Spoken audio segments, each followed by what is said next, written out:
At the end of this video, you can click on our playlist because we'll put all 4 parts together. And this video, it's one of the best, most well series I have ever seen actually, by the DW Euromax YouTube channel. By the way, we have a channel membership that I now activated. Buy me a coffee. I did that because one of our dog is suffering with diabetes, recently diagnosed. We are starting treatment actually. By the time that you're watching this, it's already started, and any help that you can provide would be appreciated. Let's get started. Let's go! Eastern Germany. Our Meet the Germans road trip continues, and today we're heading east. On the agenda, the city-state of Berlin and the states of Brandenburg, Sachsen, Sachsen-Anhalt and Thüringen. All these states, although only half of Berlin, as well as Mecklenburg-Vorpommern, which we visited on the Wait, they have different flag for each city? Interesting. Yeah. I did not expect this. Wow. The leg of our road trip belonged to the German Democratic Republic, from soon after the end of the Second World War, all the way up until German reunification in 1990. Germany was separated, right? Eastern and Western Germany or something. So that's why they have different kind of flag. There were different separation of stuff. Maybe independence, also things like this. Oh, okay, it makes sense. So it's gonna be very different from North and South, I guess. Okay. The culture here, but there's so much more to the region than its GDR past. So today we're going to get a good dose of history for sure, but also plenty of other cultural tidbits and hopefully a few surprises too. Okay. Let's start in the German capital. That side of the city once belonged to West Germany and that side to East Germany. But of course today this is one united metropolis and Germany's most populous city with a little under 4 million inhabitants. Berlin has a reputation as a party hotspot and creative hub. It's extremely multicultural and is home to the political engine of the country. It claims to be the birthplace of both the currywurst and the doner kebab. And don't worry if your beer comes in one of these alarming colours. Berliner Weisse is a local wheat beer that's often That look amazing. That's with a shot of raspberry or woodruff syrup. Woo! That look Sweet, amazing. But I'm for raspberry. Berlin regularly ranks as one of the least happy German states. Berliners are less satisfied than other Germans when it comes to their leisure time, family life and household income. So let me guess, because North Germany are known to be very happy and the pace of living is so slow and people have a lot of time, a lot of space and nice weather. Now I'm guessing that it's like traffic jam, pollution, like, you know, just like Bangkok, you know. Yeah. I don't like big city, but I'm sure there's gonna be nice thing there too. Locals here also have a specific personality trait, Berliner Schnauzer, that literally means Berlin snout. Berliner Schnauze ist frei raus, so sagen, was man denkt. Ja, was soll Berliner Schnauze sein? Das hörst du doch. My God, he speak fast. Redewendungen, die ein bisschen zugespitzt sind. Eine gewisse Schnoddrigkeit, Frechheit und Witz. Und viele, die von woanders herkommen, verstehen es eigentlich als aggressiv, was aber nicht stimmt. You'll come across plenty of different dialects in the East. Sächsisch gets a particularly bad rap in Germany. It's spoken in Sachsen and parts of Sachsen-Anhalt and Thüringen, and it's often voted the least popular dialect in the country. But from the late Middle Ages, Saxon from the town of Meissen was considered exemplary. Oh my German. God, the castle. Martin Luther used it for his Bible translation, and Goethe for his studies in Leipzig. So, let's learn a little local vocab. Nu ist ja. Schauen Sie mal hin, das sagen wir nie, wir sagen nur Nu mean yes. So, let's learn a little there. local vocab. I remember. Nu ist ja. Nu. Schauen Sie mal hin, das sagen wir nie, wir sagen nur, guck mal da. Na, guck mal da. Ein Mutschekiebchen zum Beispiel, der Marienkäfer, am Portugiesisch heißt fantastisch. Die Entwicklung ist noch mehr zum Hochdeutsch. Und das, was übrig geblieben ist, ist weniger der Dialekt als mehr die Mundfaulheit. Alle Jugendlichen, würde ich sagen, lernen das auch größtenteils in der Schule. Es steckt doch im Blut der Sachsen, dort so zu sprechen.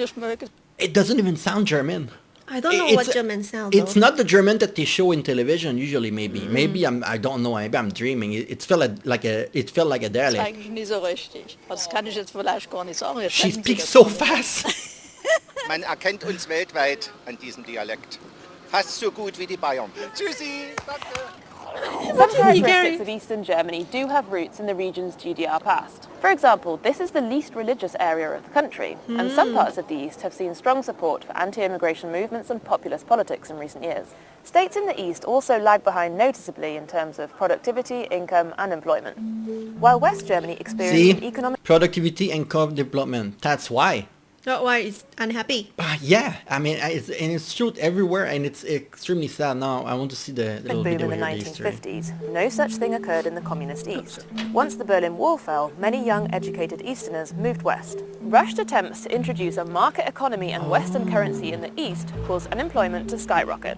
Over the past 30 years, various government schemes have seen billions of euros invested into regeneration projects in the so-called new German states. So do people here think the East and the West of the country are finally on equal footing? Bestimmt nicht, nee. Denke ich doch. Man macht keinen Unterschied mehr. Wir werden von den Westdeutschen oft als die zweite Wahl Deutschlands bezeichnet. Ich denke, dass es dort auf jeden Fall Nachholbedarf gibt und die Kluft da ist. Also ne, ob das die Lebenshaltungskosten sind oder auch Kunst und Kultur oder wie auch immer. Nee, haben wir nicht ganz gepackt. Das haben wir leider nicht ganz gepackt. Wobei da sind die Ossis auch ein bisschen dran schuld. Die waren ein bisschen sehr einseitig in ihren Einstellungen. Mir ist es eigentlich relativ egal, wer aus dem Westen oder aus dem Osten kommt. Ich verurteile da niemanden, von daher ist das eigentlich ganz okay. If we're going to talk history, let's do it properly.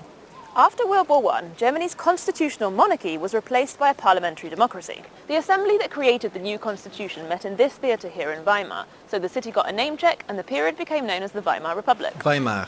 The new system had its strengths and weaknesses, but certainly the Golden Twenties were seen as a time of cultural and artistic progress. The Republic faltered during the Great Depression and fell completely with the rise of Hitler and the Nazi regime. But Weimar has another claim to fame. It's the home of Bauhaus. What is Bauhaus? In 1919, Walter Gropius founded the Bauhaus art and design movement here in Weimar. This new approach sought to unite function with beauty, fine art with design and industry. There was a focus on crafts like metalwork, cabinet making and weaving to create pieces in the Bauhaus aesthetic. Oh, wow. Functional, abstract, austere and fit for mass production. Bauhaus-inspired buildings can still be found all over Germany and indeed across the world. In fact, architecture nerds will have a field day in Eastern Germany. Oh my From God. distinctive GDR-era buildings, Whoa. UNESCO-listed medieval houses of Quedlinburg, Wow. or this colourful Hundertwasser creation in Magdeburg. Wow. Brandenburg has some of Germany's most striking palaces, including Sanssouci here in Potsdam. The Sanssouci, favourite wait, also why does it sound French? Germany's most striking palaces, Sanssouci. including Sanssouci here in Sanssouci, it means without any doubt or without doubting yourself. With Sanssouci, with no doubt. Why you guys always the have favourite almost residence naked of Frederick the Great. statue? If Baroque is more your thing, you cannot miss the city of Dresden, whose architectural beauty has earned it the nickname Florence on the Elbe. Much of the city was reduced to rubble under heavy bombing after during World War II.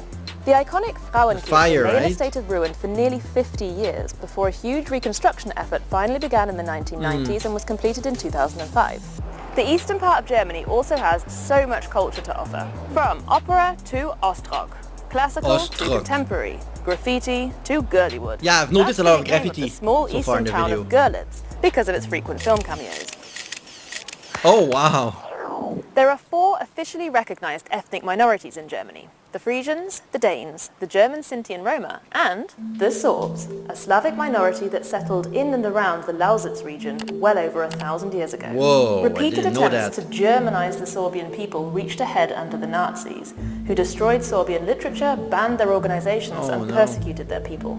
And yet the Sorbian languages and customs are still going strong today. Some 60,000 Sorbs currently live in Saxony and Brandenburg. Ja sam Jakub Voča, pokážam z Budyšina, jsem přišel 20 let młody, a čvon serbskie Menschine tu we Łužice. Sorbisch ist ja nicht nur die Sprache, ist wirklich meine Identität, dazu gehört auch die Kultur, die sorbische Tracht, wir haben eine eigene Can you Hymne. guys understand him? I feel like, to me, he speaks very clearly, even though I don't understand what he's saying. He speaks Yeah. very, pronunciation and everything so clear. True. You know? Yeah. Eine eigene Flagge, eine eigene sorbische Fußballnationalmannschaft zum Beispiel. Und das macht mich unglaublich Beautiful. stolz. Unsere Community ist sehr konservativ, sehr traditionell, hängt auch sehr damit zusammen, dass wir sehr eng kirchlich verbunden sind, weil man auch unter der deutschen Repression dort nur die Sprache sprechen und leben konnte, singen konnte und anwenden konnte. Also meine Lieblingstradition ist als sorbischer Katholik natürlich das Osterreiten, wo man am Ostersonntag auf dem Pferd sitzend der Nachbargemeinde die frohe Auferstehung Jesu Christi verkündet. Wir sind hier in Brandenburg und in Sachsen sozusagen, liegen wir über die Landesgrenze und in beiden Sorbengesetz, das nach der Wende eingeführt wurde und wo uns Sorben natürlich mehrere Rechte zugesprochen werden. Unter anderem, dass wir die Nationalität auf Sorbisch ändern können, dass wir das Recht haben, unsere Muttersprache zu pflegen. Wir haben das Recht auf öffentliche zweisprachige Beschilderung, was uns ganz wichtig ist. Wir fordern diese Rechte immer wieder ein und müssen auch manchmal darum kämpfen. Ja. So, jetzt wird's gegessen. Ja, im besten sorbischen Restaurant, ja genau. Das typischste Gericht wäre die sorbische Hochzeitssuppe. Das ist so eine klare Rinderbrühe. Dazu dann sozusagen sorbisches Hochzeitsessen mit Meerrettichsoße und Rinderfilet. Grüße. Das gibt es auch jeder sorbischen Hochzeit. Also keine sorbische Hochzeit ohne dieses sorbische Essen. Time to find out what's cooking in the rest of Eastern Germany.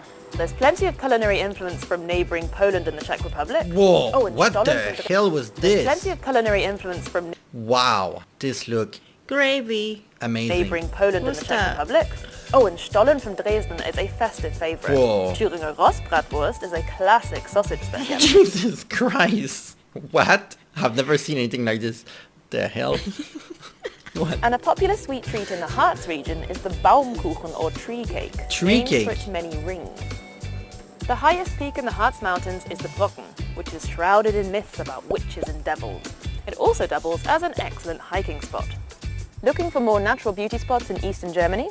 Try the Erzgebirge, Sächsische Schweiz National Park, or the sprawling Spreewald. Brandenburg takes the title of most watery German state, with some 3,000 lakes. Woo. Let's hit the Senftenberger See. You might get more than you bargained for if you stop off at a lakeside bathing spot here. Freikörperkultur, free body culture, is very popular. Oh, around you can here. be naked? That brings us to the end of another I cannot whirlwind swim. trip. I hope you discovered something new along the can't way. swim. And as ever, share your own tips and experiences in the comments. Make sure to join me for the final leg of the Meet the Germans. I agree with what they said earlier that like it seemed to be like on revolve between like the east and the west part of the eastern Germany. Well, there's you probably think a little bit, about what happened in the past, probably. Because people flew the neighbor country to come to that part, so it created a melting pot of a lot of different people. Yeah. And created a lot of tension. Because it's all very recent, right? It's only like 30 something years ago. Yeah, like my age. Yeah. Yeah. You're born in 91. Yeah. So yeah, it was around your age. So it's still new. I mean, we're gonna need to see it in 30 years. I'm sure if they make a video in 30 years, it's gonna be extremely different from what it is today. So Yeah. it was amazing nonetheless. So thank you so much for the amazing suggestion. And there's a playlist here with all 4 parts. If you are in the future, you can click on it and go take a look. And let us know what you think in the comment below. Yeah. And see you very soon.